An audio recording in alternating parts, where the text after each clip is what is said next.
Speaker, I move, seconded by the Premier, that this House approves, in general, the budgetary policy of the government.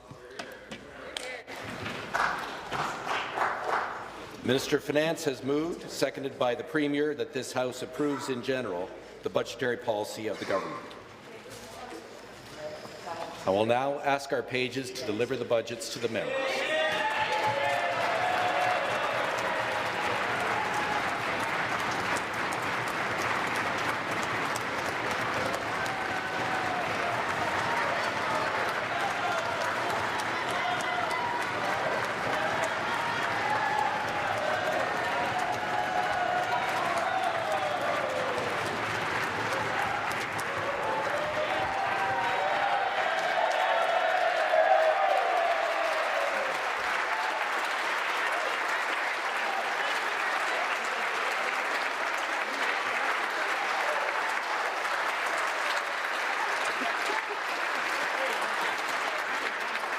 Has to be a new record. Thank you. Congratulations.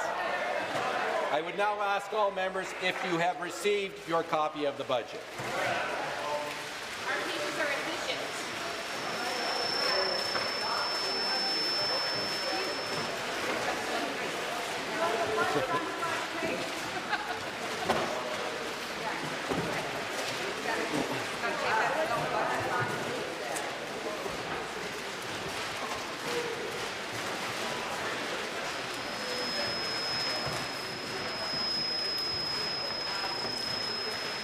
I recognize the Minister of Finance. All right.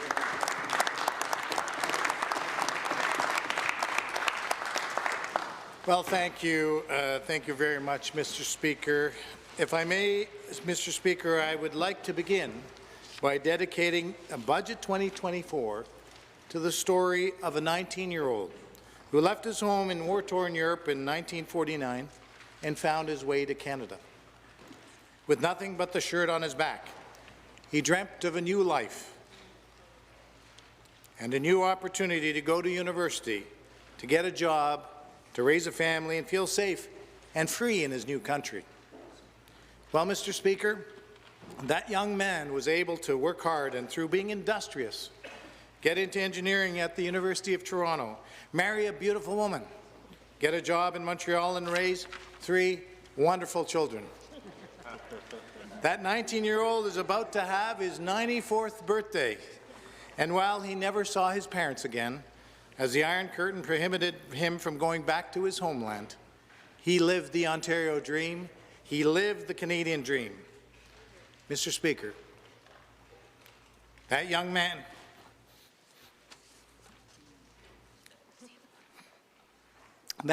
who came to Canada is my father.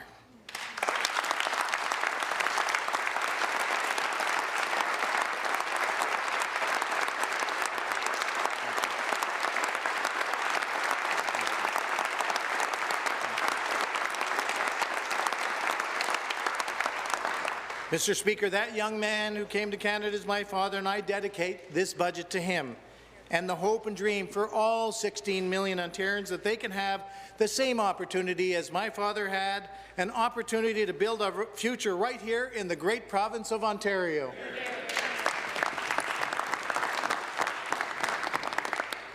Now, Mr. Speaker, on behalf of Premier Ford and our entire government, I am pleased to introduce the 2024 Ontario budget, our plan to build a better Ontario. On behalf of the Premier, Ford, and all of our government, I'm proud to present to you our budget for Ontario in 2024, our plan to build a better Ontario. Now, Mr. Speaker, as I'm sure you are aware, the budget is a forward-looking document. It's a roadmap, a blueprint, and it's our plan to rebuild Ontario's economy. This budget provides certainty to markets and, as importantly, confidence to people that the government is prepared for whatever lies ahead, regardless of the challenges the national or global economy might throw our way. But before I turn my attention to the road ahead, Mr. Speaker, I would like quickly to take us down the road just travelled. And much of this will not be news to the people of Ontario. It has been a challenging year. Life has rarely been this expensive. The Bank of Canada has for months now repeatedly raised interest rates at a big pace. The pace and frequency of the Bank of Canada rate hikes has been punishing, perhaps most of all on homeowners whose mortgages have in some cases increased by thousands of dollars a month. Making matters worse, the federal government's carbon tax is making everything more expensive. From groceries to gas, the hard-working people of Ontario can't escape paying the high cost of the federal carbon tax. I almost can't believe I'm about to say this. The federal government is set to increase the carbon tax. It's astonishing. The people of Ontario, the people of Canada, cannot afford it. But more on that later, Mr. Speaker. Our public finances are also not immune to economic uncertainty. Even so, Mr. Speaker, and it might be an odd thing for a finance minister to say, but let me say it plainly. The pressure of managing a government budget pales in comparison to the pressures many families face as they manage their family budget in a time when everything is costing more, or the challenges of a small business owner managing their budget in order to keep the lights on and keeping local workers employed. These are the real challenges and the real problems of life and real people, of making rent, of paying the bills, of affording groceries. And the best way to help people is by getting the big decisions right, making smart investments, watching the expense line, and most of all, keeping costs low on people. That's why our plan to build a better Ontario helps them. Global economies have slowed, the cost of everything is higher, and so we've had two choices. Put the brakes on or keep going. Mr. Speaker, we choose to keep going to rebuild Ontario's economy because it is the right thing to do.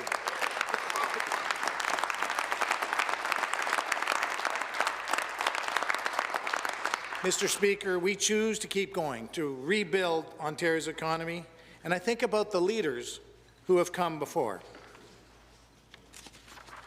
It was less than a month ago that our country lost one such statesman in the Right Honourable Brian Mulroney. Mr. Speaker, there is little left that can be said about Prime Minister Mulroney's legacy that has not already been said more eloquently by others, including, of course, his own daughter, the President of the Treasury Board, whom I'm so very fortunate to work with every single day.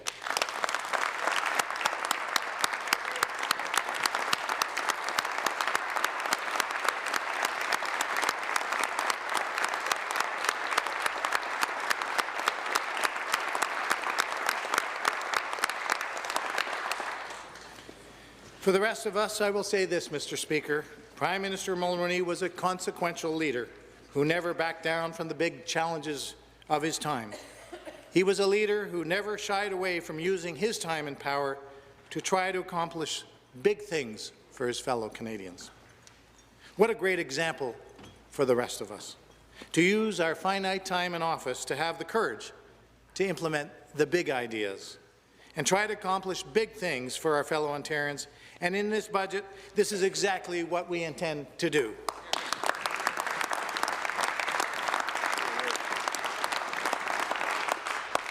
And this is important, Mr. Speaker, for the global and national challenges facing our public finances are real.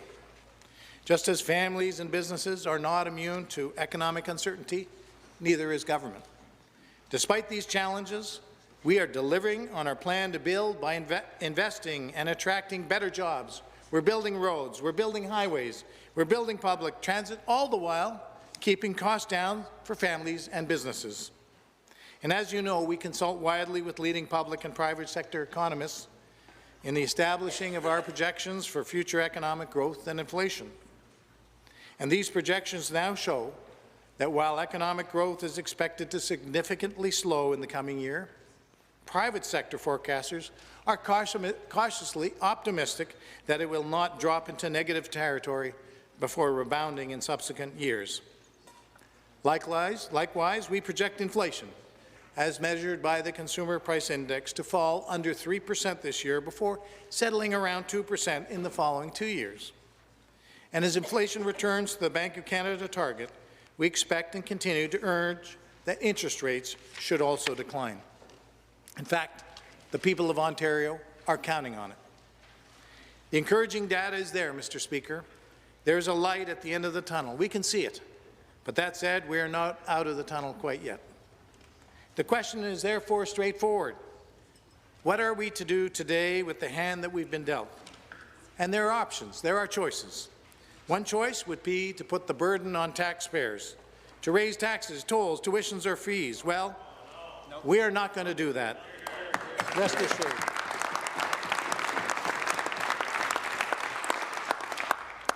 A second choice, Mr. Speaker, would be to tighten our belts, to cut investment in housing and cut investments in roads or better public services, in short, to retreat and do less. We are not doing that either. A third choice, Mr. Speaker, might be to throw our hands up, retreat, and expect municipalities to fill in the gaps. And we are not doing that. Instead, here's our choice.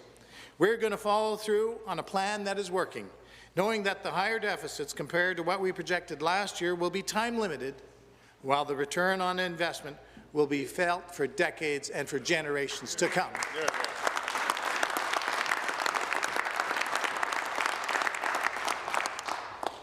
And, Mr. Speaker, we will continue on our path to a balanced budget.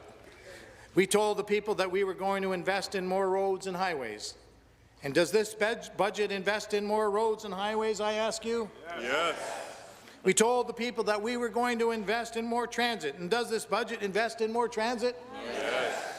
And we told the people of Ontario that we were going to invest to build more houses. And does this budget invest in more houses being built? And we told the people that we would do everything in our power to keep costs down.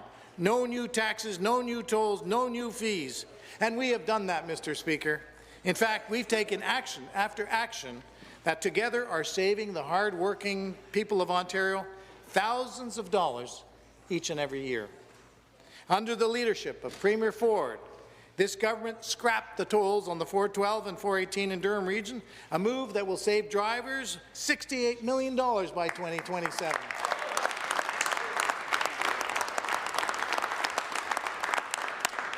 Now, I'm told that some parties in this House supported the road tolls and voted against removing them. Well, Mr. Speaker, as someone who represents a Durham constituency myself, I have yet to find a driver in the community who shares the Liberal Party's enthusiasm for a more expensive community. And to that end, Mr. Speaker, here's what the Get It Done Act does. We're proposing to enshrine into law the freeze on Ontario driver's licenses and photo card fees. And we're finishing the job when it comes to scrapping the license plate sticker fee by automating the license plate renewal process. And these measures will save the people of Ontario an additional $66 million over the next 5 years and hours of paperwork. And, Mr. Speaker, I would be remiss if I did not point out one more thing the Get It Done Act would do. We will be enshrining into law a new, clear rule that will require all future governments, provincial governments, to seek the consent of the people before being allowed to burden people with the high cost of any kind of new provincial carbon tax.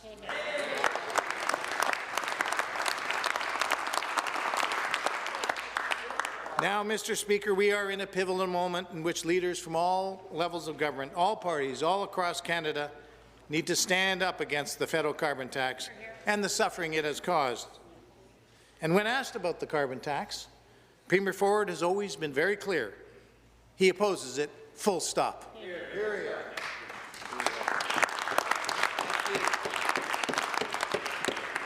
It's a simple answer to a simple question. Everyone in this House should also aspire to answer that question just as clearly. Now, Mr. Speaker, it's time to return to the astonishing news about the federal carbon tax. In a few short days, on April 1st, in fact, the federal government is set to increase the carbon tax by 23%, with so many people already hanging on by a thread. It's astonishing, Mr. Speaker. The Bank of Canada has said the carbon tax is increasing inflation. And when factoring in both fiscal and economic impacts, the Parliamentary Budget Officer has said most Canadians will pay more in carbon taxes than they will see in rebates. Mr. Speaker, While we need the federal government to pause or cancel their carbon tax increase, we will continue to do what we can to help people manage the impact. And that is why I'm so proud to announce that our government is proposing to extend our gas and fuel tax cuts until the end of 2024.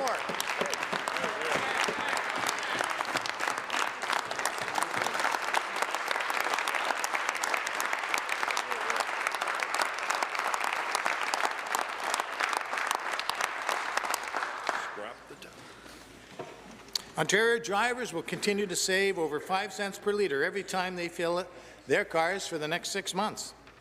This will save Ontario households an average of $320 over the 2.5 years since the cuts were first implemented in July of 2022.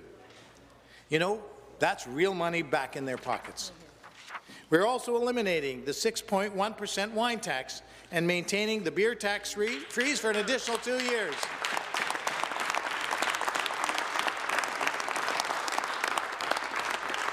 As well, Mr. Speaker, a freeze on college and university tuitions for at least 3 more years.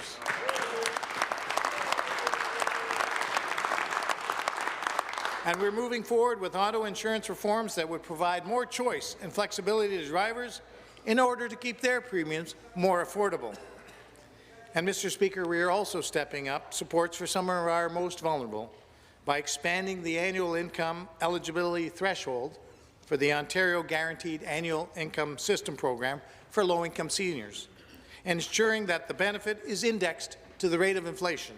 And this one move will result in about 100,000 more Ontarian seniors receiving support, while increasing the support that eligible seniors get.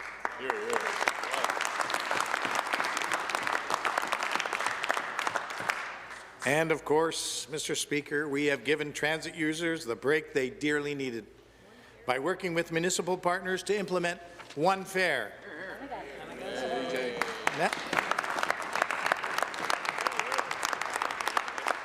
Now you only need to pay once when connecting from GO Transit, TTC, Brampton, Durham Region Transit, My Way, and York Region Transit. And Mr. Speaker, I have a pop quiz for you and the other members here. Do you know how much the average daily rider will save each year as a result of one fare? $1,600. This side gets an A.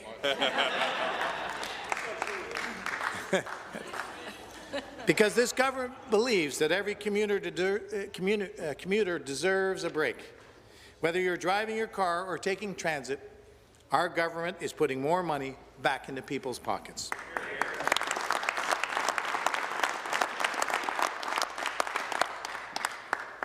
Now, Mr. Speaker, making it cheaper to drive or take transit is just one part of the equation. We also need to make it more convenient. So we are ready to build the roads, the bridges, the highways, the transit and other transportation infrastructure that our growing province badly needs. Today in Ontario, we are building those roads and bridges and highways across the province while investing in the largest expansion of public transit to be found anywhere in North America. So it's time now, Mr. Speaker, to take you on a tour.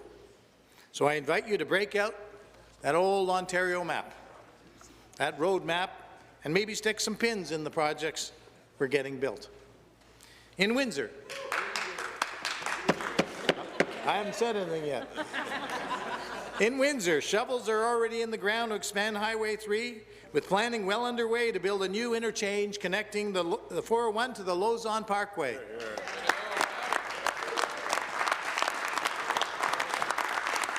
And we are now supporting a new interchange at Banwell Road and EC Road Expressway to support the Nexstar Energy EV battery plant.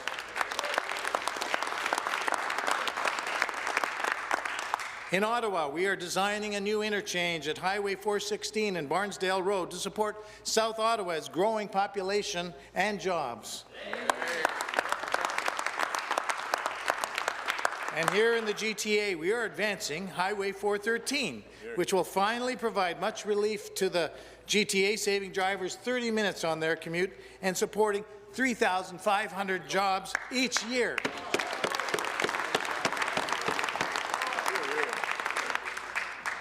Mr. Speaker, as the Minister of Transportation can tell you, We all know how many people across Peel and particularly in Brampton need the 413. Families and businesses and community leaders are calling for this overdue relief in face of opposition from a handful of politicians and activists who live outside the region. Mr. Speaker, we won't let them stop the 413 from getting built. We will be there for the people of Brampton and Peel region. Let's get the 413 built.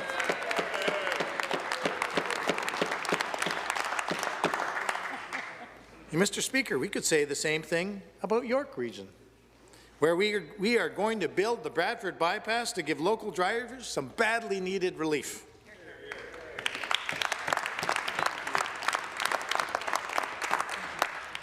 And let's move a little closer to the great city of Pickering, where we are planning to expand Highway 7 from 2 lanes to 4 lanes from west of Reeser Road in Markham, east to Brock Road to support the Pickering Innovation Corridor.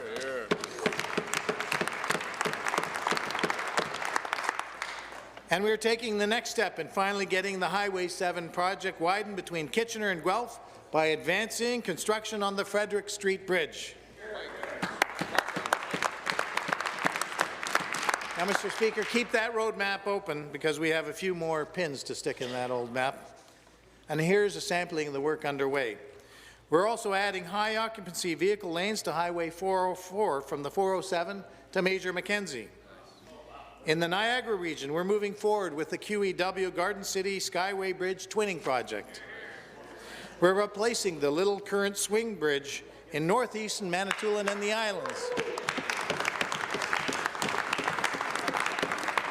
And we're rehabilitating the section of the 403 in Oxford and Brant counties. Mr. Speaker, we're fixing the bridges and culverts on Highway 28 in Renfrew. In Northern Ontario, we are there's the member from Renfrew right there, folks. In Northern Ontario, we are reconstructing the provincial highways, such as the stretch of the 101 through Timmins. Mr. Speaker, we're widening Highway 17 from Kenora to the Manitoba border.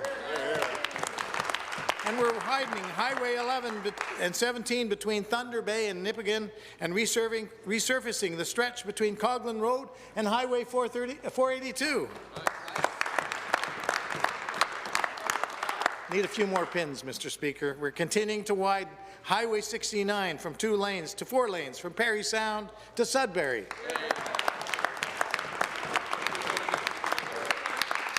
And in Wellington County, we're constructing a new interchange on Highway 6 as advanced work for the Morrison bypass.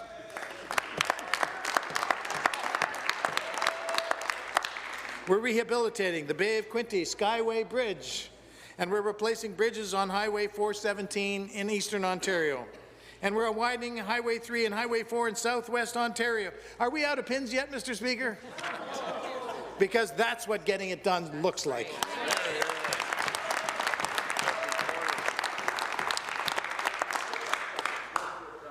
Well, I hope the members opposite in this legislature are paying attention, Mr. Speaker.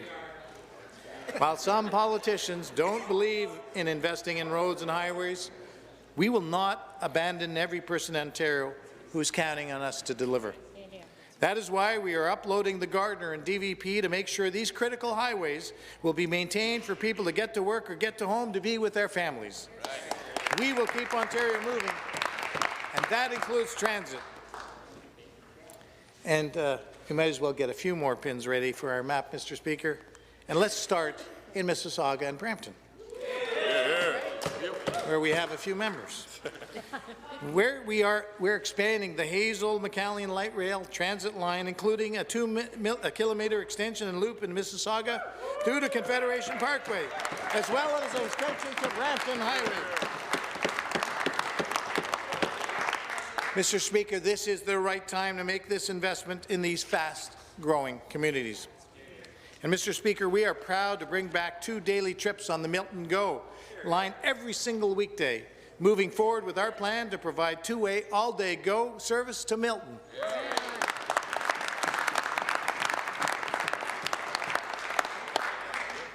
You know, what we need to deliver, Mr. Speaker, is a willing and true funding partner in the federal government.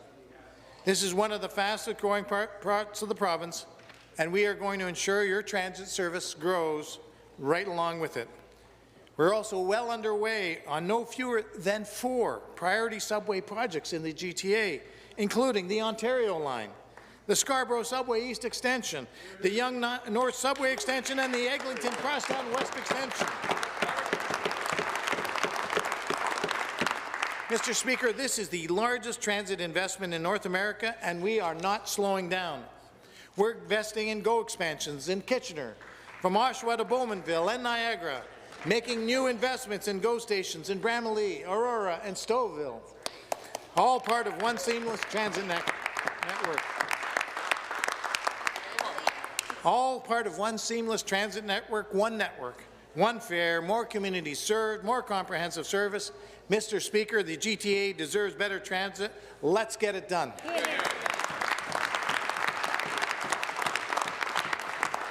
Now, Mr. Speaker, we need to move fast because Ontario is growing fast. Ontario's population is expected to grow by over 5 million people over the next 20 years. Mr. Speaker, these people need homes. And to date, our government has taken action to remove the provincial portion of the HST from new purpose-built rentals. We're also supercharging municipal efforts to get housing built through the Building Faster Fund. And we announced a $1.2 billion investment to provide funding to municipalities who have reached at least 80% of their annual target for new home construction.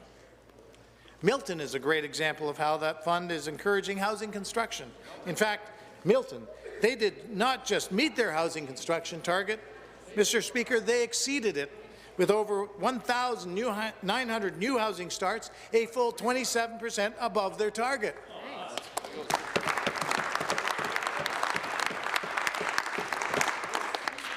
Mr. Speaker, they are doing their part and we are doing ours, which is why we are proud to invest an additional $8.4 million in Milton through the fund.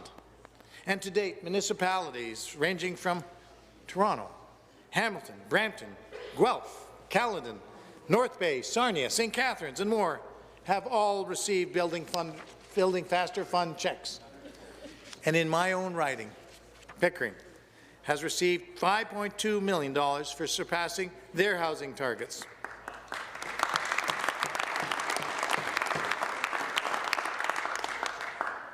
But we didn't stop there, Mr. Speaker. In January, the Premier told the Association of Municipalities of Ontario that we would be expanding the eligibility for the fund to include housing-enabling infrastructure.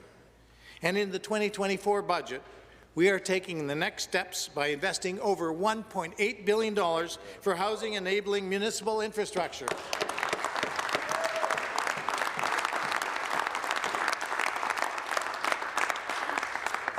It starts with waste and wastewater, which is why we are increasing our investment in the Housing Enabling Water Systems Fund. In fact, we are more than quadrupling it to $825 million. And this funding will unlock more housing opportunities by helping municipalities repair, rehabilitate, and expand water and wastewater infrastructure. And, Mr. Speaker, this is vital to getting more homes built faster. We will also be providing municipalities with improved flexibility on financing for housing enabling water and wastewater projects under the Infrastructure Ontario Loan Program. And, Mr. Speaker, we are also investing $1 billion in a new housing infrastructure program that municipalities can access to build housing enabling infrastructure. This includes water projects, but it also can include transportation projects like roads and bridges. $1.8 billion, Mr. Speaker, in total.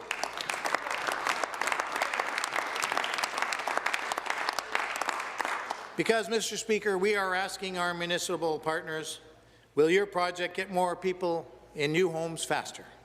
And if they can demonstrate that the answer is yes, we are saying, well, we want to help. Our government is saying yes to building more housing-enabling infrastructure, so this complements the $1.2 billion that was announced in the Building Faster Fund to enable faster home construction right across the province. Now, Mr. Speaker, we're doing our part, and we need the federal government to do the same. To date, housing-enabling infrastructure has been a gap in federal housing programs. We're prepared to work with the federal government to correct this and get it done. So our message to the feds is this: we're doing it. Let's work together. Let's get things built. People are counting on us. Let's get it done.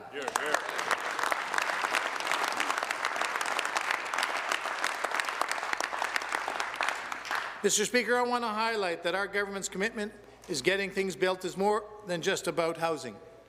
That is why, as part of our 2024 budget, we are also investing $200 million in a new applications-based community sport and recreation infrastructure fund.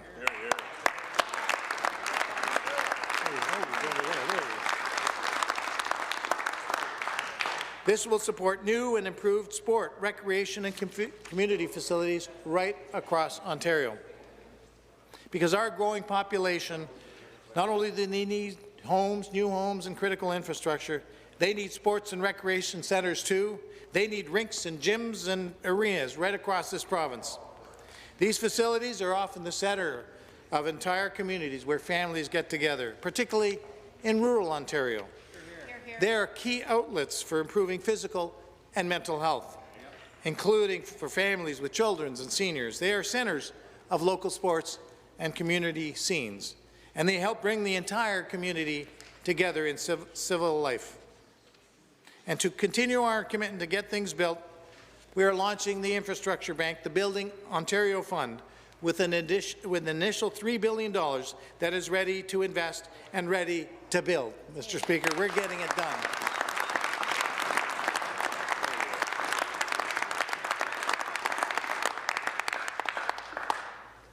And this brings me to one of the biggest investments we continue to make in our health care system. That is why, as our plan to build, we are investing an additional 4% on average this year in our public hospitals, including investments that will maximize and expand our surgical system in order to keep bringing down those surgery wait times.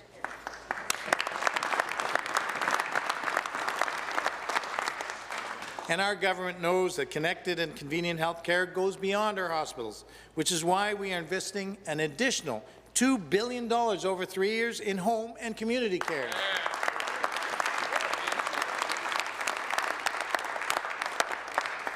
And this commitment extends to the long-term care system. We all know that building long-term care homes reduces pressures on our hospitals. That's why we are investing $155 million next year to increase the construction funding subsidy to support the cost of developing or redeveloping a long-term care home.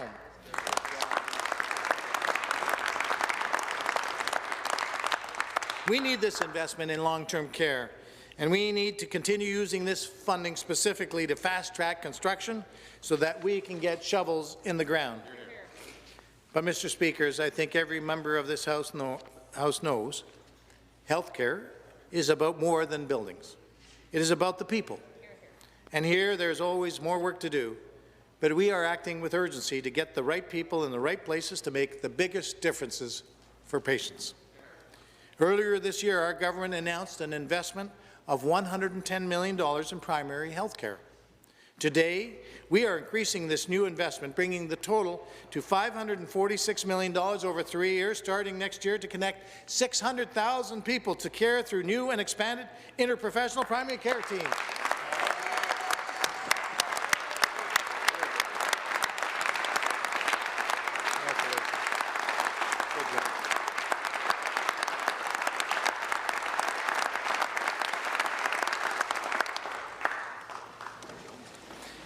No, Mr. Speaker, we expanded the Learn and Stay program to help the shortage of healthcare workers in underserved communities as well, in the north, in the east, and of course the southwest.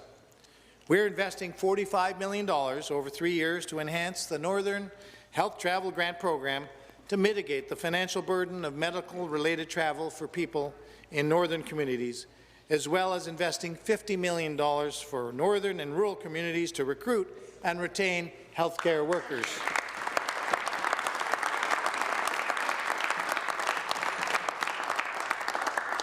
For women and children, we are investing $15 million for mobile maternal care in remote communities, $24 million to increase access to the Indigenous Healthy Babies, Healthy Children program.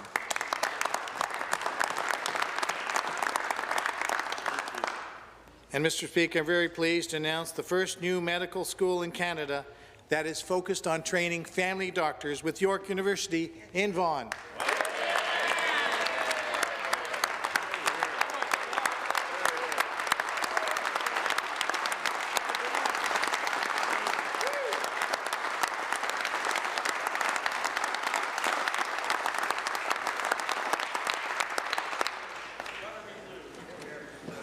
Mr. Speaker, we have been there for our frontline workers, and that includes our nurses.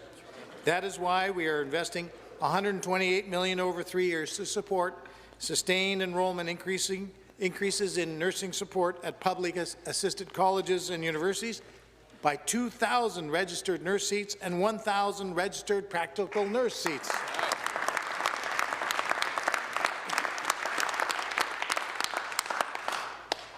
You know, and Mr. Speaker, as we have since day one, our government will continue to invest in more supports for people with mental health and addiction issues. Almost $400 million more over 3 years. This includes $124 million to support continuation of the Addictions Recovery Fund that will maintain 383 addiction treatment beds for adults who need intensive support and help 7,000 people per year.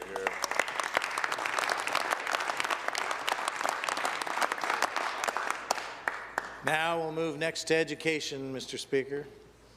Our government is continuing to build, including nearly 300 school-related projects, including childcare, of which there are 100 or more currently under construction, and making sure our students have the fundamental skills they need to succeed in work and life.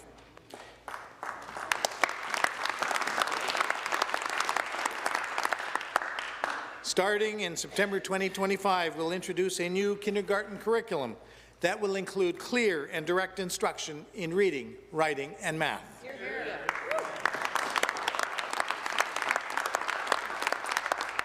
We are also investing $15 million for new digital math tools to help all students succeed.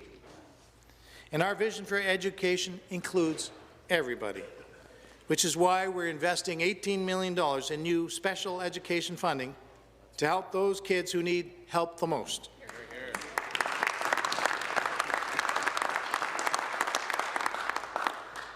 And, Mr. Speaker, we're increasing our investment in the Ontario Autism Program by $120 million, double what was provided last year to help 20,000 children and youth enter critical programs.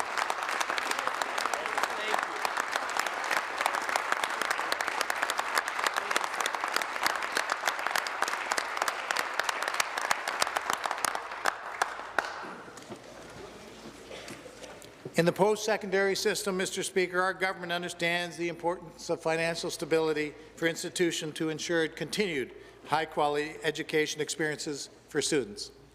That is why our government, in addition to freezing tuition, is stepping up to the plate with a $903 million post-secondary education sustainability fund, along with an additional $10 million for small northern and rural colleges and northern universities.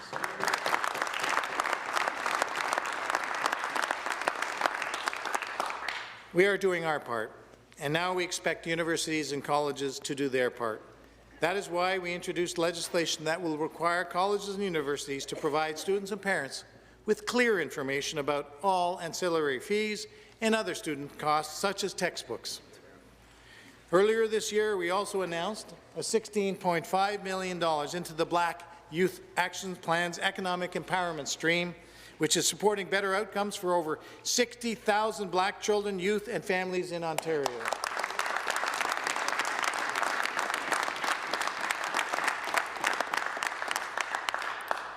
You know, Mr. Speaker, our 2024 budget also makes some urgent investments to help law enforcement protect our communities from crime. Mr. Speaker, parts of Ontario, and in particular the GTA, are in the grips of unacceptable spike in auto thefts. And just as the organized crime rings behind auto thefts are becoming increasingly sophisticated, so too must we. The federal government, the RCMP, the municipal police services all also have a role to play. But our message to the Government of Canada is that we are at the table and prepared to do our part.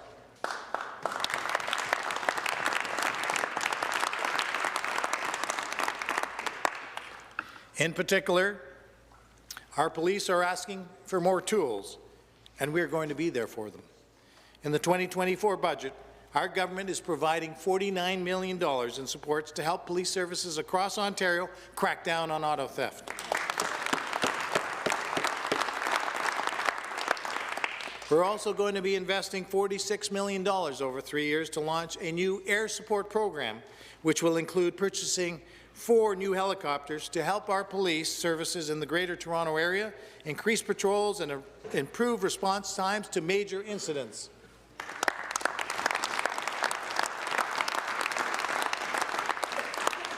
You know, Mr. Speaker, these helicopters will help police crack down on auto theft, as well as street car racing, carjacking, impaired driving, while assisting in apprehending violent criminals and locating missing persons. Our budget will also invest $30 million to provide new protective equipment to fire departments in rural Ontario communities. We have always had the backs of our first responders who have ours.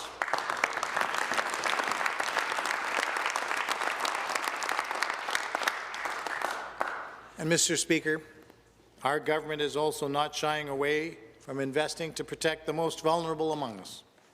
We're investing $27 million over 3 years to enhance services for individuals impacted by sexual assault and domestic violence, and $6.4 million over 3 years to provide legal support for survivors of sexual assault and for children who are victims or witnesses of crime.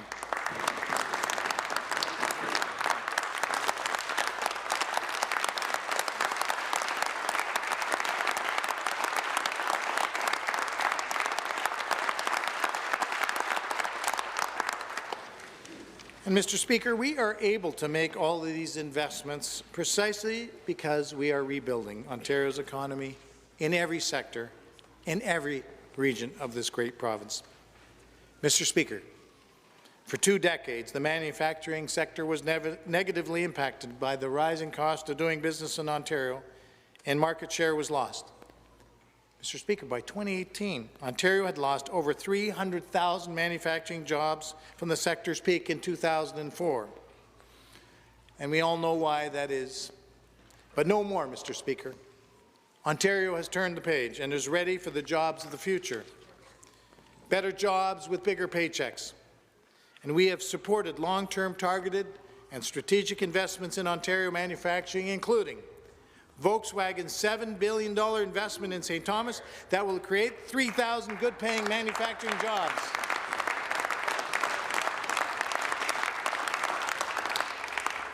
Including the $5 billion Nexstar Energy investment in Windsor that will employ 2,500 more workers to make electric vehicle batteries.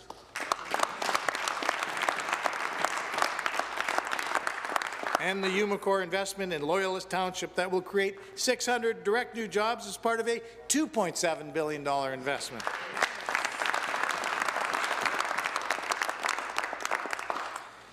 You know, Mr. Speaker, everybody loves a comeback story. Ontario is one of the heavyweight champions of auto manufacturing. And under the previous government, we took a fall and lost the title. But now we're coming back, Mr. Speaker, and we're investing to become better than ever. Mr. Speaker, Ontario is back.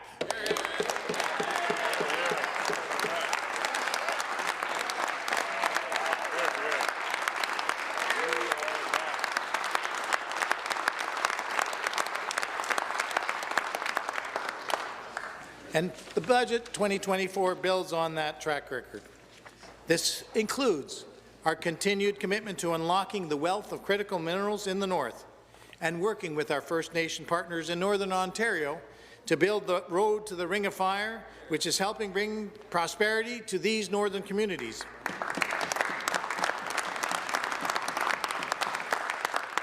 And so we are pleased to announce an additional $15 million over 3 years to support the Critical Minerals Innovation Fund.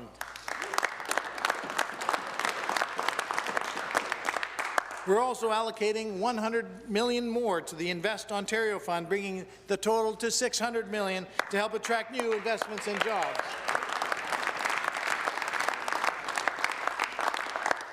Mr. Speaker, the 2024 budget is a continuation of a plan that is working and working well. If you want to put people to work in Ontario, then Ontario wants to work with you. It also shows that when we have the courage to compete, bet on Ontario, we will be successful. And let's talk about those workers, Mr. Speaker. They are the backbone of Ontario's manufacturing renaissance. When it comes to having a skilled workforce, I would put the Ontario worker up against anybody else in Canada, anybody else in North America, and for that matter, anybody else around the world.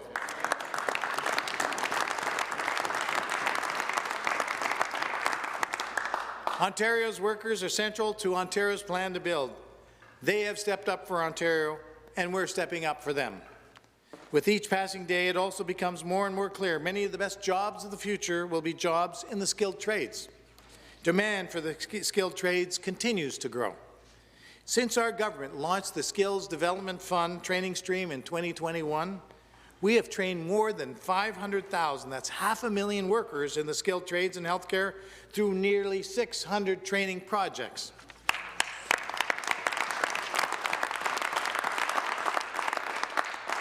And in the 2024 budget, we are taking this program that is working and investing an additional $100 million to help job seekers advance their careers.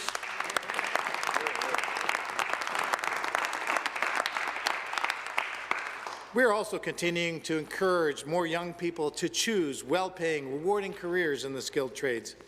Simply put, it's a career to be proud of. And that's why we're investing $16.5 million annually over the next 3 years to support programs that break the stigma, attract more young people into skilled trades, and encourage employer participation in apprenticeships. We are investing almost $22 million to expand the Ontario Youth Apprenticeship Program and almost $42 million to launch 100 new training projects.